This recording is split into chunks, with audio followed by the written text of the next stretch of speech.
हाय पिलामाने welcome करुच्ची मु मोर नुआ YouTube channel को। आज आमे माने शिशु दिवस उपलक्षे गोटे संक्षिप्त भाषण टी जानिबा। ता पूर्वरु गोटे अनुरोध कि भिडियोटी को प्रथम शेष जाए देखिए आउ भिडियो को गोटे सब्सक्राइब निश्चय करेंगे। सम्माननीय सभापति महोदय, पूज्य गुरुजी और गुरुमा वृंद, स्नेहर छात्र छात्रीगण, प्राध्येय प्रतियोगी वृंद एवं आज सभारे उपस्थित पूज्य विचारक मंडली, आजिर एही महान दिवस रे किछि कहिबार मोते सुजोग मिलिथिबारु मु निजको धन्य मने करुअछि।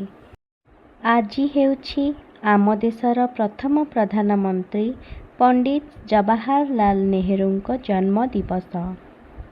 1899 मसीहा नवेम्बर मास 14 तारिख रे आलाहाबाद ठारे जन्मग्रहण करथिले। से पिलामानंकु बहुत भल पाउथिले। से कहुथिले पिलामाने हेउछंती आगामी कालीर भविष्यत ओ सेमाने हसिले दुनिया हसिब। पिलामाने स्नेहरे तांको चाचा नेहरू बोली डाकुथिले।